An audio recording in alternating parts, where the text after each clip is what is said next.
El cáncer de mama es el tumor más frecuente en todo el mundo. Solo en España se diagnostican más de 33.000 nuevos casos al año. En unos instantes conocemos de la mano de dos especialistas los últimos avances en el diagnóstico y tratamiento de este tipo de cáncer. Será aquí, en ¿Qué me pasa, doctor?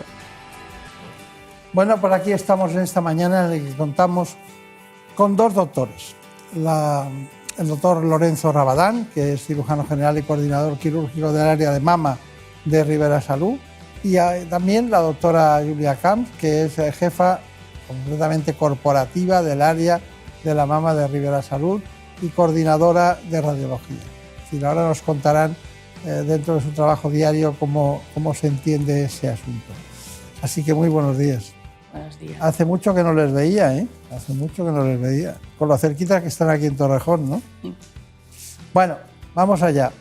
Un asunto que me gustaría conocer es que, doctora Rabadán, ¿en qué consiste una unidad de este tipo multidisciplinar y cómo la trabajan ustedes? Bueno, yo creo que hoy la medicina moderna tiene que estar basada en la transversalidad, en el trabajo de todo un equipo en torno a cada paciente.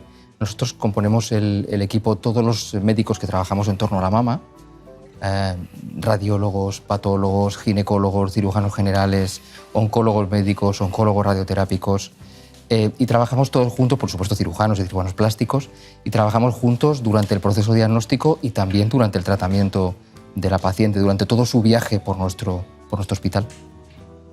Eso está muy bien, pero no es fácil. No es fácil, hay que trabajar de forma combinada y conjunta, ponerse de acuerdo, estar todos los días pendiente o unos días determinados para estudiar los casos clínicos. Me dicen que ha aumentado mucho en los últimos tiempos el cáncer de mama, incluso que ya ha superado el cáncer de pulmón. ¿Es eso correcto? Es cierto. La incidencia de cáncer de mama aumenta un 2 o un 3% cada año y adelanta su aparición. De hecho, los datos del año 2020, el cáncer de mama fue ligeramente superior en todo el mundo, en el conjunto de ambos sexos, al cáncer de pulmón. Hoy es el tumor más frecuente en todo el mundo. Claro. Bueno, la doctora Julia Camps, ¿qué tal? ¿Cómo está? Buenos días. Buenos días. Es jefa concretamente corporativa del área de mama de Ribera Salud y coordinadora de radiología, y está en el Hospital de Torrejón también, lo mismo que el doctor Rabadán. ¿Cómo se consigue desde la radiología asumir una responsabilidad tan amplia? Me dicen que tiene usted mucho prestigio en el aspecto del radiodiagnóstico en el campo de la mama. Yo me acuerdo que cuando se veía algún tipo de imagen decías, bueno, puede ser y tal, pero cuando se veían microcalcificaciones decías, esto va a ser un cáncer, ¿no? ¿Cómo ha ido evolucionando ese proceso? Bueno, ha ido evolucionando yo creo que en dos sentidos. Por un lado, los radiólogos de mama somos cada vez más clínicos, es decir, estamos más cerca del paciente, tomamos unas decisiones que realmente creo que impactan directamente sobre el paciente. Somos nosotros quienes detectamos el cáncer realmente. Sobre todo ahora en España, que en los programas de cribado alcanzan al 100% de la población y son radiólogos los que detectan el cáncer. Y además, por otro lado, ha habido una serie de avances diagnósticos impresionantes, empezando por la resonancia magnética. Tenemos ya la mamografía, ya no es la que era, lo veremos en este programa. Y realmente todo eso en conjunto ha hecho que como especialidad hayamos avanzado muchísimo, y realmente creo que hoy por hoy estamos en primera línea en lo que se trata, en lo que es el diagnóstico del cáncer de mama. Claro, pero aquí está el doctor Rabadán, que es cirujano y coordinador de un área, y usted, que se dedica al radiodiagnóstico, ha dado ese paso más. Antes eran placas, ¿se acuerdan de aquellos tiempos? Ahora estamos hablando de radiodiagnóstico, es decir, de clínica de la imagen, de ver la coincidencia con la clínica. Bueno, eso lleva a la pregunta de ¿y dónde está el oncólogo? Bueno, el oncólogo está ahí en todo el momento, ¿no? Es verdad que el oncólogo entra a jugar un poco después que nosotros, ¿no? Nosotros diagnosticamos el cáncer normalmente se trata quirúrgicamente, y si no, pues entra el oncólogo y pauta una quimioterapia precirugía, pero está claro que el oncólogo está ahí siempre después de que nosotros hayamos empezado el proceso y acompañar a la paciente en todo el proceso. Claro. Claro, usted tiene una serie de hospitales, incluso tienen ahora en Galicia Povisa, ¿no? se harán cargo, supongo, con responsabilidad sobre la totalidad, también se harán cargo. Pero un pajarito me ha contado, dice, creo que han fichado al doctor Cortés, Javier Cortés, que trabajó en el Ramón y Cajal, después estuvo en el Vall d'Hebron y ahora creo que también es asesor de ustedes en oncología, ¿no? Así es. ¿Cuál va a ser su papel? Bueno, su papel va a ser el de coordinador oncológico del área de la mama de Ribera. Nosotros tenemos 4 grandes áreas ahora definidas: la radiológica, que la llevo yo, la quirúrgica, que la lleva el doctor Rabadán, la de anatomía patológica, que la lleva la doctora Laia Bernet, y la oncológica, que desde hace, la verdad es que pocas semanas, tenemos la suerte de trabajar con el equipo del doctor Javier Cortés, el International Breast Cancer Center. Ellos se conectan semanalmente a todos nuestros comités, al igual que nosotros nos conectamos a todos los comités de todos los hospitales, y esto pues enriquece muchísimo porque hace que compartamos, discutimos de una manera muy sana y muy productiva, pero además es que compartimos conocimientos y creo que lógicamente eso redunda en un mejor tratamiento de cada paciente. Claro, claro. No, y además es muy curioso, pero no hace falta estar en cualquier lugar determinado para tener el conocimiento contigo y poderlo contar, porque ellos manejan los ensayos clínicos desde hace mucho tiempo y saben verdades absolutas que es que no y verdades relativas que es que puede ser, ¿no? Entonces eso a ustedes les va muy bien, ¿no? En ese sentido. Efectivamente, la idea es que además incluyamos a toda paciente que tenga criterios para ser incluida en un ensayo clínico. Cualquiera de nuestras pacientes va a ser incluida en los ensayos clínicos que lidera, y ya sabemos que es un líder de opinión mundial. Claro. Pues ya le voy a reñir al doctor Javier Cortés, porque he hablado con él esta última semana 2 o 3 veces, por distintos motivos, y no me ha contado esto. No me ha contado que estaba con usted. Pero en fin, nosotros hemos preparado, como siempre, y lo hacemos así, un informe para centrar este asunto con todos ustedes. El cáncer de mama ya es el tumor maligno más frecuente en el mundo, por delante del de pulmón. Cada año se detectan en España más de 33.000 nuevos casos, y aunque la edad más frecuente de diagnóstico sigue siendo por encima de los 50 años, entre un 5 y un 10% se da en menores de 40, un hecho que puede estar motivado por la mutación de ciertos genes y por algunos síndromes hereditarios. Para detectarlo precozmente existen los programas de cribado, con una técnica radiológica, la mamografía, que permite detectar lesiones cuando los tumores aún están en etapas iniciales. Por este motivo es importante someterse a esta prueba a partir de la 4ª década de la vida o antes si hay antecedentes familiares. La buena noticia es que gracias a la investigación, a los avances diagnósticos y terapéuticos y a una mayor concienciación social, 9 de cada 10 pacientes sobreviven a la enfermedad 5 años después del diagnóstico. Bueno, siempre estos informes de Elena Fernández Pujoles son concisos y siempre explican lo fundamental para que nuestros espectadores se centren en ellos. Bueno, tenemos muchas preguntas, pero quisiera saber si todas las mujeres diagnosticadas de cáncer de mama son operadas. Pues la cirugía forma parte del tratamiento del cáncer de mama prácticamente siempre. Excluimos a alguna paciente muy mayor que por edad o por su estado general no pueda ser intervenida, pero en general la cirugía forma parte del tratamiento del cáncer casi siempre.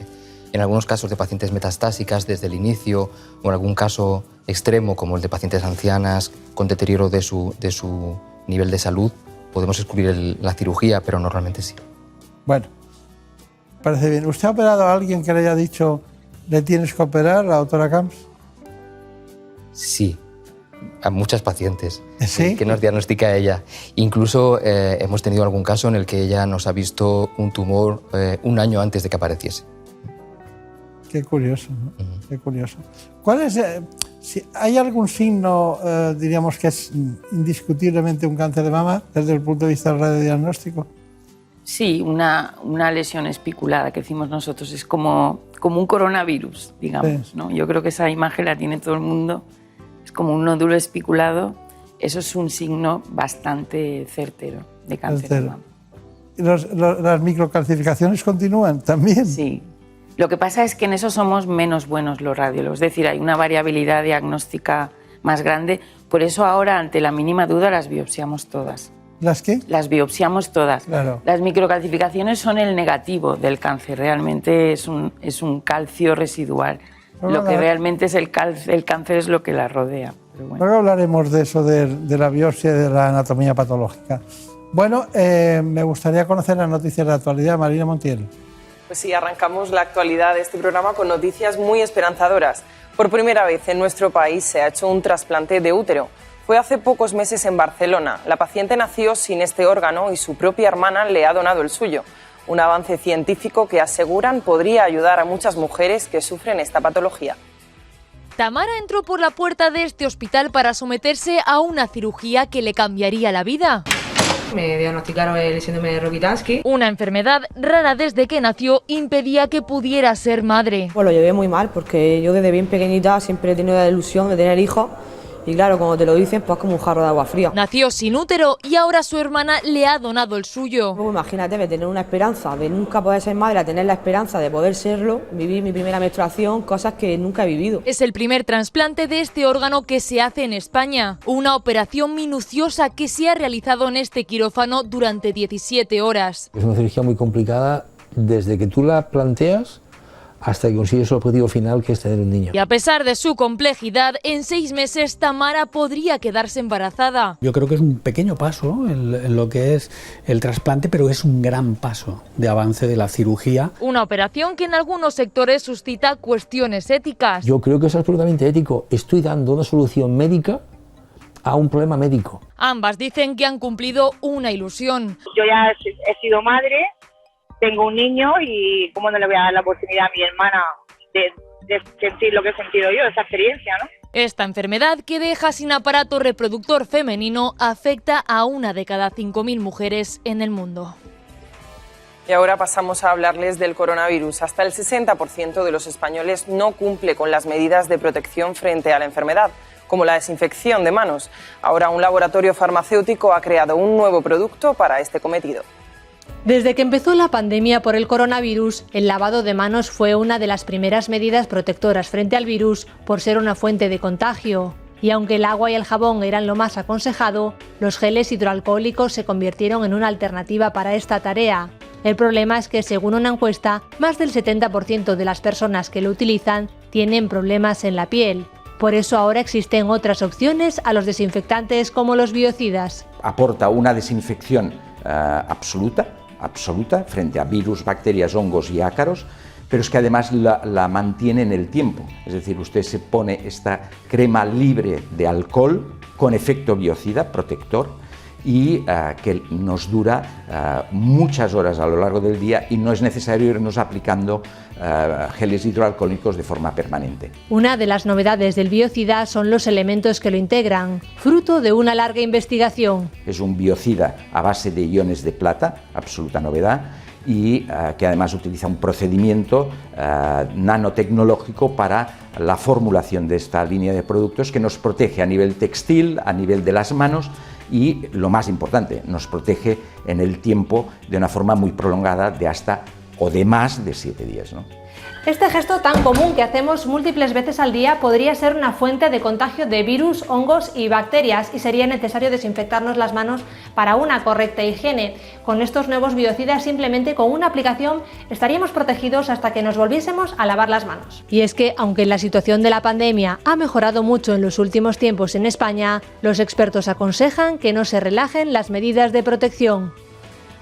Y no nos cabe duda de que la pandemia también ha pasado factura a la salud mental de los menores. Se han disparado las urgencias pediátricas por problemas psiquiátricos en pequeños y se han multiplicado por 2 los casos de anorexia. Esta es la historia de un adolescente que ha necesitado ayuda.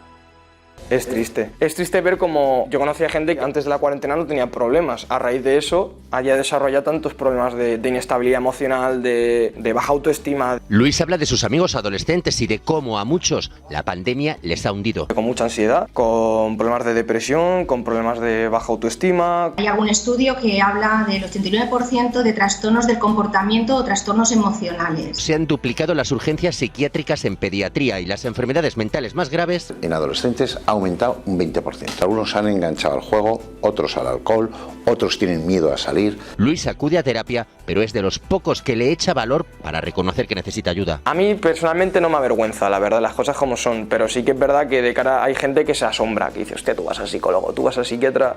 Preocupa también el brusco aumento en las adicciones entre los adolescentes. Ya no solo en drogas, sino en la ludopatía, lo de la red y todo el rollo. Puede que sus cuerpos hayan sufrido de forma muy leve el COVID, pero ha dejado unas heridas en sus mentes que también habrá que curar.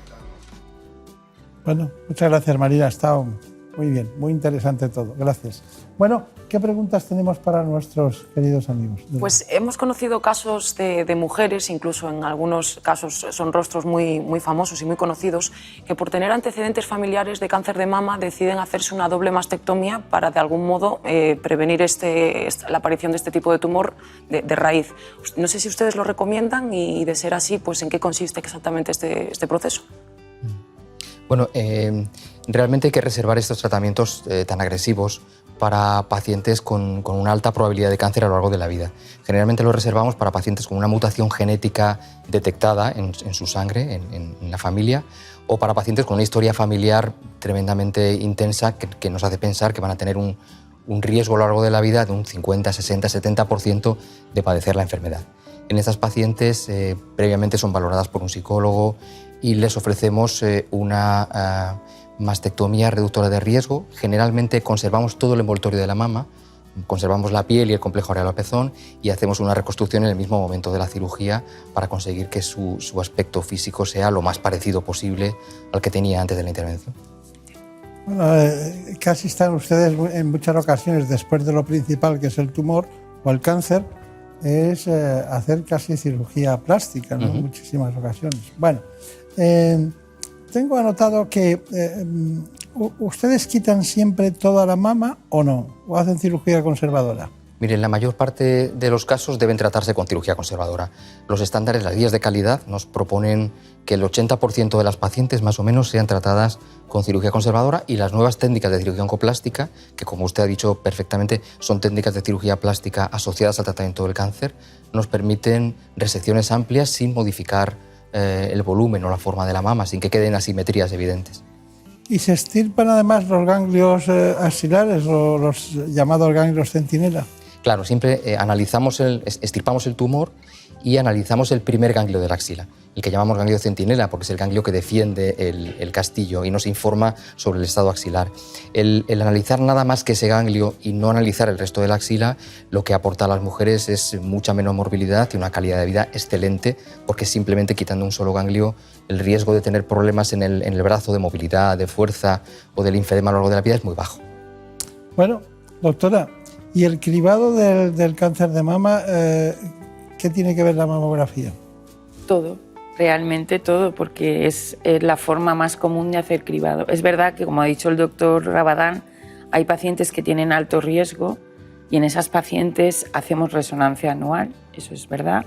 Y también es verdad que cada vez más los radiólogos nos estamos planteando cómo estratificar mejor a las pacientes para que no solo sea la edad la que indique una técnica de cribado, sino tengamos técnicas más exactas que puedan detectar los tumores antes de que den la cara. En ese sentido, es verdad que hay un estudio muy interesante holandés que ha hecho un estudio con resonancia en pacientes con mamas muy densas y ha demostrado en casi 8.000 pacientes que aquellas que se hicieron una resonancia se detectaron los tumores muchísimo antes que en el grupo que no se hizo resonancia. Es decir, se disminuyó en un 84% los cánceres que aparecen entre cribado y cribado. Pero, por ejemplo, una mastopatía fibroquística en una mujer hiperestrogénica, que tiene mucha densidad mamaria, que tiene como trabéculas, de repente aparece un pequeño tumorcillo y van a salir, algunos desaparecen algo, otros permanecen. ¿Usted cree que es buena la cirugía o es un riesgo más de generar un cáncer? Bueno, nosotros normalmente ya disponemos de técnicas mínimamente invasivas. Utilizamos la biopsia asistida por vacío y ante la mínima duda extraemos muchísimo material. Ya no es la biopsia asistida gruesa, pero... Pero es que usted tenía entendido también que no es bueno el bisturí para la estimulación de este tipo de tumores en la mama. No, no hay ningún... Realmente hay riesgo cuando hay una mama densa, eso sí que es verdad que está asociado a mayor riesgo de cáncer de mama, bien porque no se va a ver el tumor o bien porque hay factores hormonales asociados. Pero no, que yo sepa, el bisturí no es malo para la mama. Vale. ¿Y la biopsia, qué hacen ustedes? ¿Biopsia convencional o hacen una biopsia esa que llaman al vacío? Cuando tenemos muy claro que es un tumor y queremos extraer unas muestras para que tengan análisis, suficiente tejido los patólogos, hacemos una biopsia con aguja gruesa, que es más fina, más bien fina. Pero cuanto menos sabemos y menos seguros estamos, más material extraemos. Claro. Bueno, pues vamos a ver la unidad. Nos lo cuenta el doctor Lorenzo Rabadán, precisamente en el Hospital de Torrejón de Madrid, del Grupo Rivera Salud. Las especialidades que forman nuestra unidad de mama somos todos los profesionales que trabajamos en torno al cáncer de mama en nuestro hospital. Radiología, anatomía patológica, oncología médica, oncología radioterápica, ginecología, cirugía general, cirugía plástica y reconstructiva, nuestra enfermera gestora de casos y la psicooncóloga que está presente en todos los comités de mama. Cuando una paciente llega al hospital normalmente entra a través del servicio de radiología. En el servicio de radiología se hacen todas las exploraciones necesarias en un acto único. Se hace mamografía, ecografía y toma de biopsia si es necesario. Y al mismo día siguiente damos el diagnóstico a la paciente, bien de benignidad en el caso de que sea una lesión benigna o bien de cáncer en el caso que así sea, y comenzamos a trabajar en torno a ella para ofrecerle el mejor tratamiento posible en el espacio más corto posible. Los puntos fuertes yo diría que son nuestros valores. En primer lugar, la humanidad con la que tratamos a las pacientes. Todas las pacientes son atendidas en el marco de la unidad global y en el comité de mama se toman todas las decisiones de todas las pacientes. La rapidez con la que hacemos el diagnóstico y con la que ofrecemos el mejor tratamiento posible a la paciente. La vanguardia de nuestros tratamientos. Ofrecemos a la paciente lo mejor en cada momento, lo mejor que hay disponible. En cuanto a cirugía, utilizamos técnicas de cirugía plástica para el tratamiento del cáncer de mama, con lo cual la alteración de la imagen corporal es mínima y la agresión de la vida familiar es mínima porque las pacientes la mayor parte de las veces se van a casa el mismo día. Y luego es un tratamiento integral en el que incluimos tanto los aspectos de tratamiento clásico como el tratamiento psicológico de las pacientes y algunas técnicas de reconstrucción como la reconstrucción del complejo areola-pezón con tatuaje en 3 dimensiones, que es algo muy llamativo y que lo incluimos en nuestra cartera de servicios. Claro. Ustedes hablan de la micropigmentación del complejo areola-pezón, ¿no? ¿Por qué? Hemos dado un salto adelante. Nosotros comenzamos con la micropigmentación, pero no nos gustaba el resultado porque los colores nos viraban, el color que conseguíamos no era muy uniforme y había que hacer repasos muy a menudo.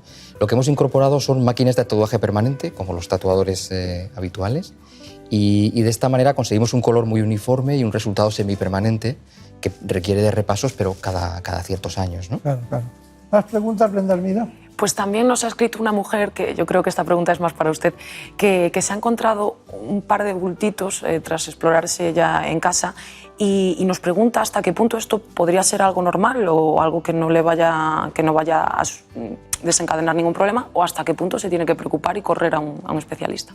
Pues bueno, si es una mujer muy joven, la posibilidad de que sea maligno es muy bajita, la verdad.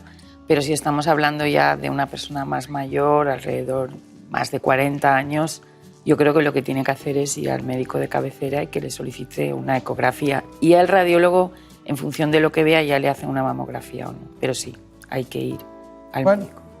Nosotros hemos ido a su unidad de la mano de la doctora Julia Camps para que nos explique allí mismo las técnicas diagnósticas de las que son capaces de utilizar en este momento la historia.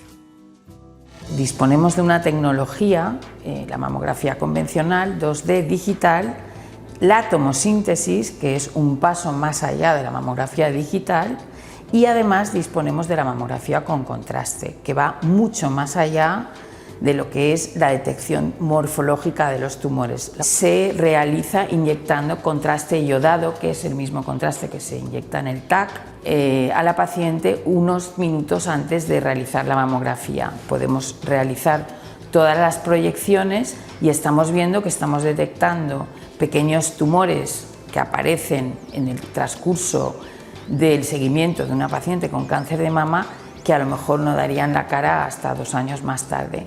Otra utilidad muy importante que tiene el mamógrafo con contraste es estadificar, es decir, ver la extensión exacta de un tumor en pacientes que tienen un cáncer de mama, a quienes hemos diagnosticado un cáncer de mama, pero no pueden entrar a la resonancia por muchísimas razones. Hay alrededor de un 15% de pacientes que no pueden entrar en la resonancia. Nosotros utilizamos esta tecnología para beneficiarnos de la exquisita imagen y extensión tumoral que nos da la mamografía con contraste, que no es igual que una resonancia, pero llega a unos niveles de exactitud diagnóstica muy parecidos. Muy bien, la doctora Julia Camps, de Alcoy. Cerca de Alcoy, de Benilloba, sí. ¿Cómo se llama? Benilloba. Benilloba. Sí. ¿Traducido así? Hijo de loba. Beni es hijo de en árabe. Claro, en toda mi zona todos son Beni. Benidorm, Benidolés. Es que el que entra allí no sale, ¿eh? Sí, exacto. En Alcoy, ¿eh? Somos un poco especiales. Sí, ya lo sé. Esa impresión me dio. Bueno, ¿alguna pregunta? Sí, como siempre nuestros espectadores están preocupados un poco por la prevención de este tipo de tumor, entonces un poco en línea con lo que usted nos comentaba. ¿A qué edad es recomendado entonces empezar a hacer este tipo de exámenes?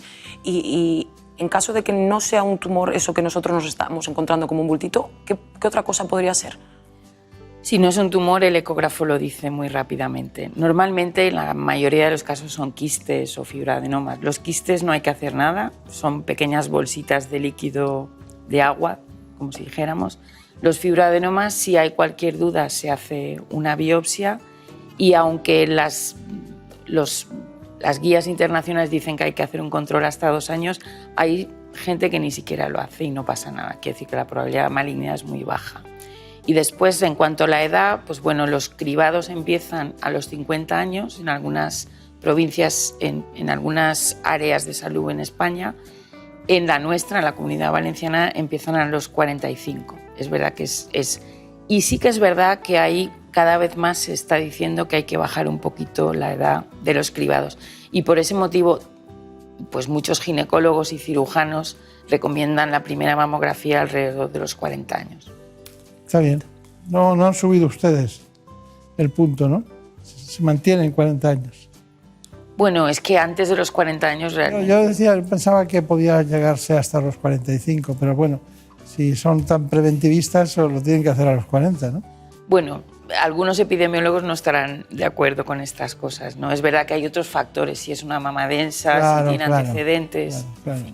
Bueno, la anatomía patológica siempre ha sido una cuestión que, bueno, no les ves, estamos esperando el resultado y hay gente trabajando denodadamente para que todo eso vaya coordinado, conjunto y con el informe, porque no son elementos, un trozo de anatomía de un paciente, no es eso, detrás subyace un paciente que tiene un problema.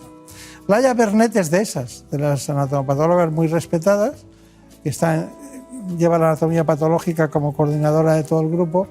Y bueno, Elena Fernández Puyol no podía escapar de hacerle un reportaje. Una vez el radiólogo toma la biopsia en la paciente, el patólogo coge esa muestra, la procesa, esto requiere unos tiempos, generalmente toda la noche, y a partir de ahí se prepara el tejido para ser estudiado al microscopio. Y a partir de ahí empieza el verdadero trabajo del patólogo, que es intentar definir en esa muestra pequeñita de tejido que tenemos no solo el diagnóstico final de la paciente, sino además un montón de factores, entre ellos un montón de biomarcadores, que decidirán cuál es el tratamiento más adecuado para cada paciente. El proceso se va complicando para nosotros porque antes, donde hacíamos una técnica sencilla a la que llamamos hematoxilina eosina, la mirábamos al microscopio y con eso hacíamos un informe, ahora necesitamos técnicas complementarias y cada vez más que nos dan idea de que el tumor es algo vivo, no la fotografía que estamos viendo en ese momento al microscopio, sino que va cambiando en el tiempo y en cada momento tenemos que definir cómo se comporta, qué pronóstico va a tener y a qué va a responder, que puede ser hoy a una terapia y de aquí a un año, si hay una recidiva, otra terapia distinta. El patólogo interviene en distintos momentos del circuito, no solo cuando se hace la biopsia inicial, el día 1 diríamos, sino que luego si la paciente es quirúrgica se operará. Esa pieza que se extirpa en quirófano, el patólogo la va a estudiar muy bien para dar información sobre los márgenes quirúrgicos, sobre el tumor entero, no solo sobre el cilindrillo que vio en el momento inicial de la biopsia, y reevaluará todos los biomarcadores necesarios para definir la terapia. Hasta hace poquito el microscopio era la única herramienta del patólogo. La verdad que ahora estamos incorporando transcriptómica, incluso proteómica, por supuesto genómica, es decir, estamos aprendiendo a ver el tumor desde ópticas muy diferentes, que se complementan entre ellas. Antes diagnosticábamos tumores, ahora con la patología avanzada de precisión lo que hacemos es diagnosticar pacientes, es decir, a cada paciente le hacemos su diagnóstico, no el de su enfermedad, porque interviene en la enfermedad un montón de factores más allá del tumor propiamente dicho. Gran explicación de la doctora Laia Bernet. Así que vamos con más preguntas de los espectadores. Sí, también nos han preguntado nuestros espectadores si una mujer que se ha quedado embarazada antes de los 26 años y ha dado el pecho tiene una menor probabilidad de sufrir este tipo de cáncer, y si es así, ¿por qué sucede esto? Bueno, eso sí que es verdad que sí que se dice. Hay un patólogo, el doctor Russo, un patólogo argentino que trabaja en Filadelfia, que ha estudiado mucho, digamos, ese tema. Que los argentinos estudian mucho también, ¿eh? Y la verdad es que son muy buenos, muy buenos sí. Profesionales. Y parece ser que se segregan una serie de factores que predisponen o que de alguna manera protegen contra el cáncer. Sí, sí que es uno de los factores, incluso hasta la cera del oído he llegado a leer yo, pero sí, es uno de los factores que protege. Está bien. Bueno, doctor Rabadán, conclusiones. Bueno, yo hablaría de lo que nos diferencia de los demás. Nosotros, al trabajar de manera transversal, somos casi 50 personas trabajando, casi 50 profesionales en el área global de la mama de Ribera, y 4 superespecialistas que coordinamos todo el proceso. Podemos trasladar y aportar valor a cada una de las pacientes que se operan en nuestros centros, independientemente de donde esté. Para que se hagan una idea de cómo son mis semanas, yo viajo a nuestros hospitales de Alicante, viajo a nuestros hospitales de Vigo para apoyar a mis compañeros allí en casos concretos, y ponemos a disposición de todas las pacientes nuestro mejor saber hacer. Muy bien. Doctora. Pues bueno, en la misma línea que el doctor Rabadán, yo quiero decir que además de apostar constantemente por la innovación tecnológica, y por ejemplo, en el caso de la mamografía con contraste, ahí tenemos una demostración de que estamos ahí en la última tecnología y a la última. Además de esto, hay una innovación, como ha dicho Lorenzo, en la manera de trabajar. Ahora ya trabajamos todos con todos, nos conectamos todos con todos en remoto y compartimos conocimiento y experiencia. Eso está bien, conocimiento y experiencia. Bueno, pues ha sido un placer estar con ustedes, que tengan mucha suerte en este camino que han iniciado, y vamos a recordar a todos ustedes algo que ellos han dicho y que la doctora Bernet ha matizado precisamente, que es que detrás de un diagnóstico hay personas, hay seres humanos, que además no solo vale el diagnóstico preciso de una analítica o de una anatomía patológica, también está algo fundamental, que es una serie de factores ambientales o de factores personales o genéticos que influyen en el proceso. Y a los médicos, perdónenme, pero les diría que cuando dan un diagnóstico hay que ir con mucho cuidado, porque hay que siempre recordar la verdad soportable. Muchas gracias y hasta pronto.